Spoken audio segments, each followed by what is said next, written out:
What if the family portrait on the wall was painted with lies? What if silence itself could sharpen into a weapon? And what really happened on that night in Mississippi when fire consumed the grand house and a name was erased from history? This is the story of Malachi, of Ebo, and of the vengeance that speaks through ashes. The Willoughby plantation slumbered beneath the weight of its own silence. A silence not of peace, but of suffocation. It lay in the deep belly of Mississippi, nestled among ancient cypress trees, where the swamp exhaled in long, heavy breaths. Insects hummed like whispers of judgment, and the soil, thick, black, unwilling to forget, seemed to carry in its marrow the weight of every name buried without a headstone. Malachi had not been born in Willoughby, but it had taken him in the way a coffin takes in a body, without ceremony, without choice. Tall, with shoulders weathered like the bark of old trees, he worked the land with the steadiness of a man who had learned that survival was quieter than resistance. By day, he answered the overseer's nods. By night, he sat beside Ebo, his wife, beneath the slatted shadows of their quarters, speaking little. Their silence was sacred. Their eyes spoke in fragments of things too dangerous to voice. Ebo carried a stillness that frightened even the other slaves. Her past clung to her like a garment made of ash. Some whispered she had once bitten a man's throat to stop what was coming. Others said she had sung to her fevered child until her voice cracked, and the silence swallowed her whole.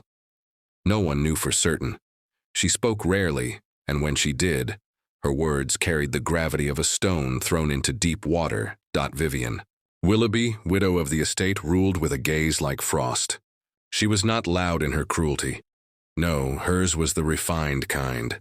The cruelty that smiled as it bound wrists, that poured tea while arranging punishments.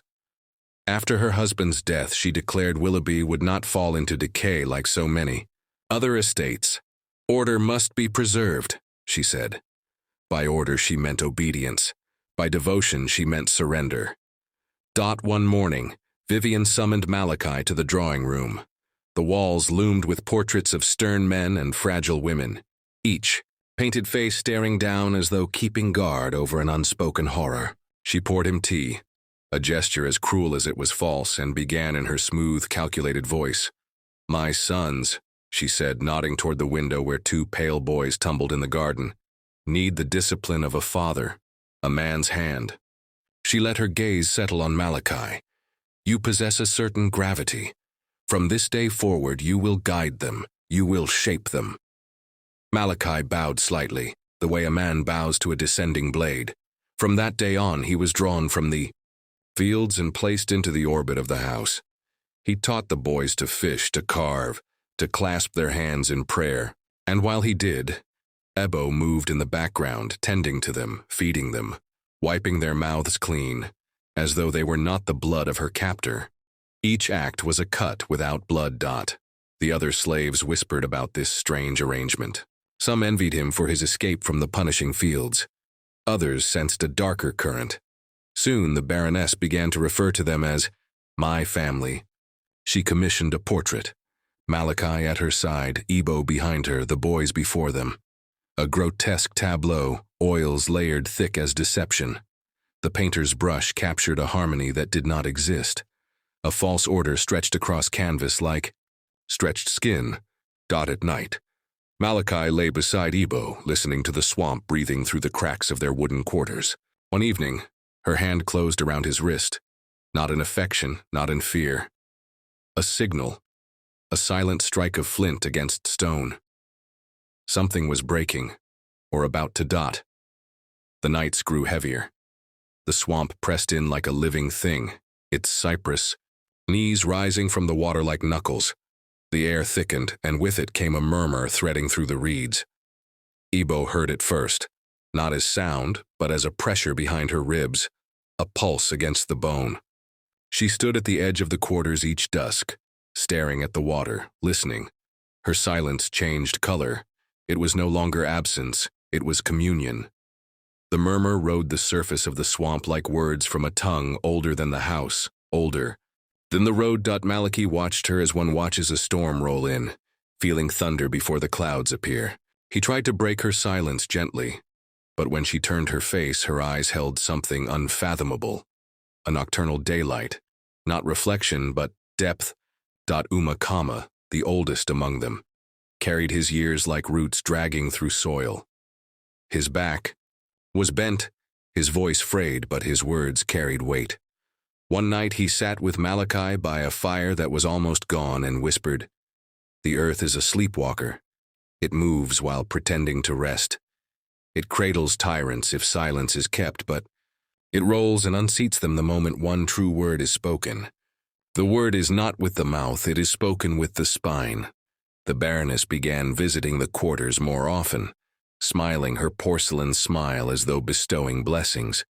She touched Ebo's shoulder, reminding her of duties, buttons to fasten, bruises to ignore, lullabies to hum to children not her own. Ebo bowed, but her bow was shallow. The murmur in the swamp grew louder.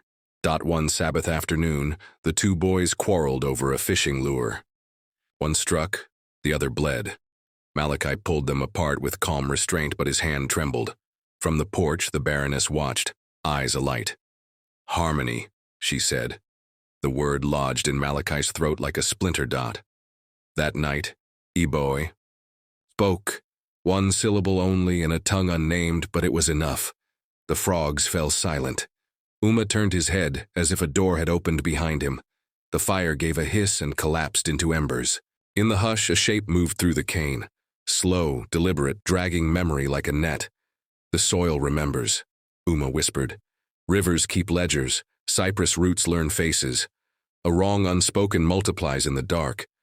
To break the spell, one must call the earth by its true name and let it decide." Malachi lay awake, thoughts fluttering like trapped birds.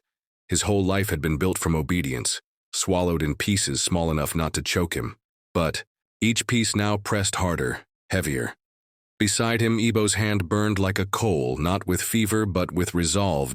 Something was coming. Something the portrait could not contain. Something no silence could bind. Before dawn, the wind braided itself through the moss, and the swamp exhaled as though it had been holding its lungs too long. Ebo rose in silence, washed her hands in the basin and tied her headscarf with deliberate care. She did not look at Malachi. She did not need to. The murmur that had lived inside her ribs had become a vow, and vows did not require words. The morning of the portrait came with a pale, exhausted light, as if even the sun hesitated to glance upon Willoughby. Vivian moved through the halls with the ritual of a queen dressing for coronation. She pulled her small court into silks and starch, coaxing order from cloth and buttons, the way one coaxes lies into a shape too polished to question. Ebo was wrapped in fabric that clung cold against her skin, colors stolen from kingdoms that would never forgive their theft. She stood rigid in silk that belonged to no prayer of hers, her eyes hollow and unreflecting. Malachi stood where he was placed, a still figure, the painter fussing over balance and dignity. His voice as pious as a priest mixing doctrine, with poison. Hours passed in the posture of acceptance. The boys, restless, fidgeted until they caught the rhythm of Malachi's breath. Slow, steady, like a metronome cut from stone. They mimicked him and called it learning. Vivian smiled with the serenity of a saint carved from salt, brittle and gleaming, beautiful only until touched. The artist paused longest at Ebo's eyes, unsettled. For a moment his hand wavered. Then he set his brush anyway, glazing terror into gloss. When the sitting ended, Vivian declared the canvas proof of grace. The word rattled through the house like an empty cup, echoing because it had no substance. That evening guests came, planters from neighboring counties, men who could scent weakness in a house the way hounds scent blood. Among them was Vivian's brother, Lucian, a man lacquered in city manners that gleamed like varnish laid over warped wood. He praised the order of the estate, the clean line from command to compliance. His laughter was heavy as hands. Later, near the storehouse where corn dust drifted like pale fog, Lucian cornered Ebo. He spoke casually, as if remarking on weather, as if her body were a porch beam he might lean against. His words slid lower, hushed, private. Ebo held her silence the way one holds a blade hidden behind the back. But before she unsheathed it, Malachi stepped from the shadows with the gravity of thunderclouds. He said nothing, yet the air shifted as though iron filings had been pulled. Toward a magnet, Lucian's smile twisted. He summoned men. What followed was not a fight, but a ritual of power. Fists and boots. Malachi against the arithmetic of their cruelty. He absorbed their violence with a grim endurance, refusing to fall. His refusal infuriated them more than defiance could have. By dawn he moved like a cracked bell, still sounding, but carrying a new note that made listeners uneasy. The Baroness called it an unfortunate misunderstanding. The boys were told to forget. Ebo did not weep. Her face emptied into a vacancy so complete it gleamed. That night, she vanished. Whispers filled the quarters. Some said she'd walked into the swamp to let its hunger have her. Some said snakes had taken her. Uma only murmured that the earth had given her a room of listening. On the second dusk, thunder walked the horizon without rain. On the third dawn, Ebo returned, stepping over the threshold like a tide that knew which shore it belonged to. She carried with her a hush that raised the hair on forearms. She resumed her duties as though resuming a prayer, left mid-syllable. Meanwhile, the portrait dried in the loft. One afternoon, a hairline crack crept across the varnish, slicing from Vivian's painted smile to the corner where Ebo's likeness stood, a thin seam of white, like frost over a wound. No one admitted to touching it, but Malachi, walking beneath the loft beams, felt the shift in air. The house had inhaled and was holding its breath. That night, the swamp's murmur braided itself with Ebo's breathing, and Malachi realized patience could be sharpened into a weapon. He began moving like a man stringing knots in a rope, testing hinges, lifting keys and returning them after he had learned their language, oiling a latch until only his hand could open it soundlessly. Patience became cloth wrapped around a blade. One of the boys, the younger, grew bolder each afternoon, dramatizing bravery to impress a mother who loved discipline more than tenderness. He wandered near the old well, daring its shadow, dangling a rope like a promise. Malachi warned him in a voice steady as prayer. The boy laughed, his mouth a wound of privilege. On a day swollen with heat, the laughter stopped. The chain clattered, then stilled. Silence dropped heavy as a curtain. The estate staggered. Vivian's grief crystallized in performance, then in blame. The boy's absence turned every shadow into suspicion. The house grew tighter, harsher. Watchmen doubled their rounds. Lanterns burned late.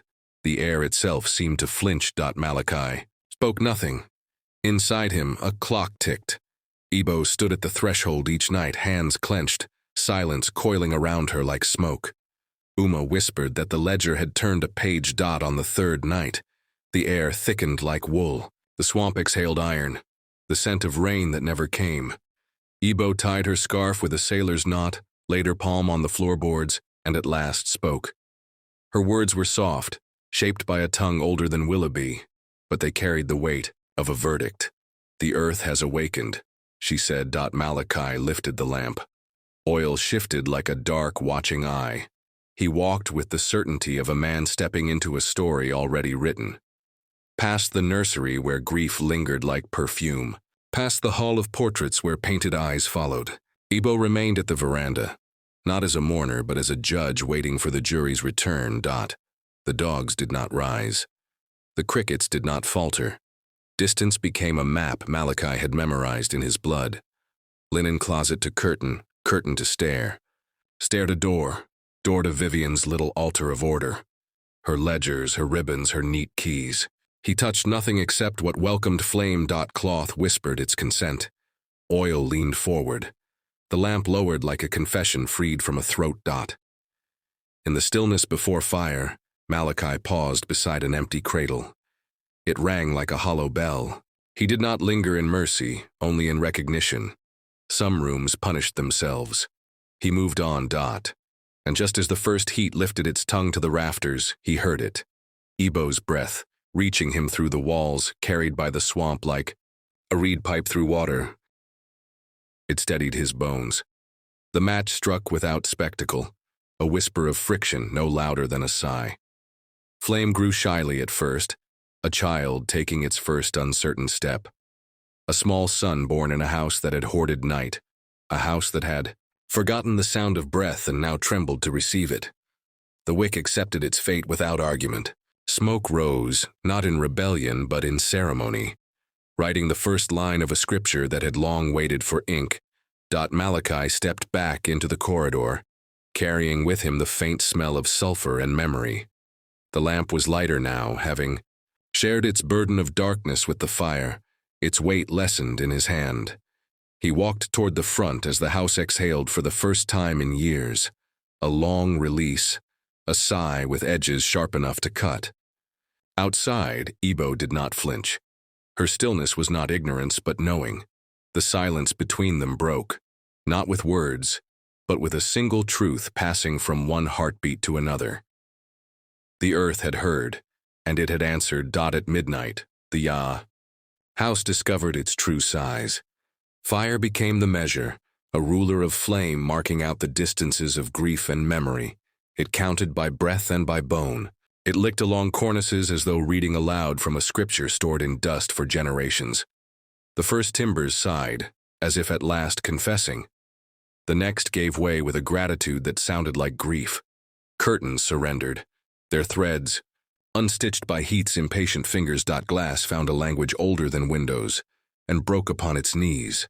Somewhere within, a piano shed its lacquer, ribs showing through, and sang one last thin metallic note. Before silence pressed a palm over its mouth, Vivian moved through those rooms with the arrogance of one who believes pomp might bargain with flame. She shouted names once tied to breath, names that once came when called. But the halls recoiled, running backward from her voice. In the loft, the portrait cracked again along the seam that had always threatened to split. Color curled at the edges, paint lifting like leaves in autumn wind. The painted children kept their fragile smiles even as varnish blistered. The likeness of Ebo remained steady, unblinking, until smoke folded it into sleep. The overseer woke. Choking on cinders, ran, then stopped, then ran again, uncertain which order deserved saving. Men formed lines with buckets that arrived empty, curses that arrived late. The dogs lay with muzzles on their paws and watched the arithmetic finish itself. Ebo stood at the veranda rail, unblinking. Her face did not harden and did not soften. It held the shape of a verdict already read aloud. When the roof collapsed and the stairway folded into amber ruin, Malachi stepped out through a seam the fire had not yet claimed. Soot had painted his face into a mask, or perhaps revealed the one he had always carried. He did not look to either side. He moved past the garden where childish footprints had dried like fossils, past the well that kept its counsel, and into the cypress air where the swamp received him like a whisper it had long expected. Some said he walked a path only the dead know, hummocks rising beneath his steps. Others swore they saw him pause, lift his hand toward the veranda, and lower it as though granting a blessing to an unseen congregation. By dawn, the estate smoked like a sermon's last ember. The rooms were reduced to pronouns. Here, once. There. Never again. Guests who had stayed in the outbuildings wore ash like penance, their shoulders sagging with shame, and avoided Ebo's eyes. The Baroness's body was never found, though fragments of her kingdom lay scattered everywhere. Keys fused to ribbon, a ring welded to a bone-white plate, a ledger charred at the edges, but legible still in its sums. Uma turned each page with a fingertip, nodding as if an account, long unbalanced, had finally cleared. Neighbors arrived with wagons of advice and the geometry of blame. Lawmen circled, asking how a blaze could move faster than feet, how the watchman had seen nothing, how water could lose one boy and refuse to surrender his twin to explanation. Ebo answered with only the words required to remain human and free. Her silences carried the rest, weighted with an authority no badge could interrupt. When they asked for Malachi, she said only, "The earth does not return what it chooses to keep." The quarters became a republic of ash and caution. Ebo organized bread and bandage, taught the littlest to wash smoke from their hair with vinegar, And patience. Listen to nightmares until children learn to lie down beside sleep without teeth. She buried the keys at the foot of a cypress, where the mud gleamed like a sealed eye dot. Often she sat at the threshold as if pouring something invisible from one world into another. Those who stood near her left with steadier hands. Sightings grew. Like moss, a figure at dusk beside the levee, a shape crossing a flooded field where no dry ground lay, footprints pressed into sandbars facing upstream. Uma said the swamp was writing a psalm, and Malachi was its refrain. Children left offerings, fish scales, buttons, nails without heads, arranged in patient circles that foxes stepped around. When rain finally came, it fell without thunder, a baptism measured and slow. The soil drank it with a sound like consent. Abo walked the black edges of the foundation and placed her palm upon the ash until it cooled beneath her skin. Her voice returned not as song but as decree, spare and exact, a language fluent in both ledgers and ghosts. She spoke the names of those who had been made small and set them upright again, syllable by syllable. And there are nights, they say, when the veranda still gathers weight under steps that cannot be seen. When laughter rises from the well and ends before recognition. When the air smells of lacquer and wet rope before clearing again. On those nights, the land retells its account in the quiet register of leaves rubbing together. The ashes answer soft as breath. And if one listens long enough, the story does not end. It circles, rescored by wind and water, returning always closer to the truth. Truth no fire, however greedy, can erase.